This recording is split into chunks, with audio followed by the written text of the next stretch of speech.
ایک عجیب واقعہ جو ان حضرت صلی اللہ علیہ وسلم کے زمانہ میں پیش آیا کہ تمیم بن اوس داری اور عدی بن بدا جو اس وقت دونوں نصرانی تھی بغرض تجارت مدینہ سے شام گئی، اور ان کے ساتھ بدیل مولا عمر بن العاص بھی تھی جو مسلمان تھی۔ بدیل وہاں جا کر بیمار ہو گئی، اس لیے انہوں نے اس بیماری کی حالت میں اپنے کل مال کے جو ان کے پاس تھا ایک فہرست لکھی اور اس کو اپنے مال و اسباب میں رکھ دیا، اور اپنے دونوں نصرانی ساتھیوں سے اس کا ذکر نہ کیا۔ جب ان کا مرض سخت ہو گیا اور مرنے لگے تو انہوں نے اپنا مال تمیم اور عدی کے سپرد کیا اور یہ وصیت کی کہ جب تم مدینہ واپس جاؤ تو میرا یہ سامان میرے وارثوں کو پہنچا دینا۔ پھر بدیل کا انتقال ہو گیا اور وہی دفن ہو گئی۔ بعد ازاں وہ دونوں نصرانی اپنے کام سے فارغ ہو کر مدینہ واپس آ گئی۔ اس مال میں ایک چاندی کا پیالہ بھی تھا جس پر سونے کا خول چڑھا ہوا تھا، اور اس میں 300 مثقال چاندی تھی۔ ان نصرانیوں نے وہ پیالہ تو مال میں سے غائب کر لیا اور باقی سب مال بدیل کے وارثوں کو لا کر دے دیا۔ وارثوں نے جب اس مال کی دیکھ بھال کی تو اس میں سے ایک فہرست برآمد ہوئی جس میں ہر چیز کی تفصیل تھی۔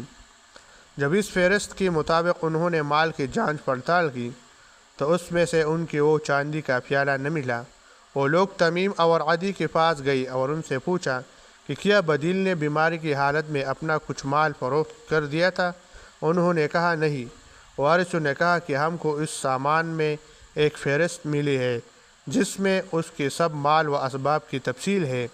اس فہرست کے مطابق ہم کو ایک چاندی کا پیالہ نہیں ملتا جس پر سونے کا خول چڑھا ہوا تھا اور اس میں 300 مثقال چاندی تھی۔ انہوں نے کہا کہ ہم کو کچھ معلوم نہیں، جو چیز اس نے ہمارے سپرد کی تھی وہ ہم نے تمہارے سپرد کر دی۔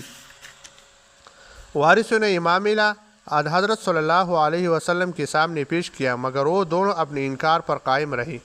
چونکہ مدعی فریق یعنی ورثائے میت کے پاس خیانت کی کوئی گواہ نہ تھی، اس لیے تو یہ پایا کہ تمیم اور عدی قسم اٹھائی کہ ہم نے اس مال میں کوئی خیانت نہیں کی، کیونکہ وہ دونوں نصرانی اس مقدمہ میں مدعا علیہ تھی، اس لیے ان سے قسمیں لے گئی۔ انہوں نے جھوٹی قسمیں کھا لی اور قصہ ختم ہو گیا۔ کچھ دنوں بعد کہیں سے وہ پیالہ پکڑا گیا۔ جس کے پاس پیالہ ملا اس سے دریافت کیا گیا کہ تیرے پاس یہ پیالہ کہاں سے آیا؟ اس نے کہا کہ یہ پیالہ میں نے تمیم اور عدی سے خریدا ہے۔ اب دوبارہ یہ مقدمہ ان حضرت صلی اللہ علیہ وسلم کے بارگاہ میں پیش ہوا۔ اس وقت یہ دونوں نصرانی خریداری کی مدعی بن گئی اور یہ کہنے لگی کہ ہم نے یہ پیالہ اس کے مالک سے یعنی اس میت سے خرید لیا تھا، لیکن چونکہ اس کے پاس خریداری کی گواہ نہ تھی اور ورثہ خریداری کی منکر تھی، اس لیے اب آپ نے ان کے بجائے وارثوں سے قسمیں لیں۔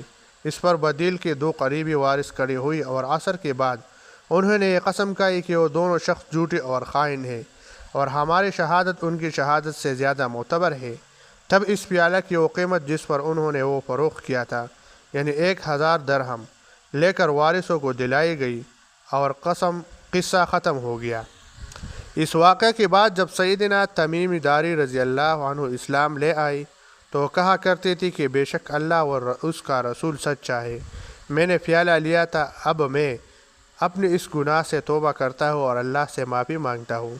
اس بارے میں اللہ تعالیٰ نے آیات نازل فرمائی، اے مسلمانوں، تمہارے درمیان اس وقت کی گواہی جب کہ تم میں سے کسی کو موت آ پہنچے، یعنی وصیت کا وقت آ پہنچے اور مال ورثہ کی سپرد کرنے کی ضرورت ہو، تو گواہی کا نصاب ایسے دو شخص سے جو ثقہ اور معتبر ہو اور تم میں سے ہو یعنی مسلمان ہو۔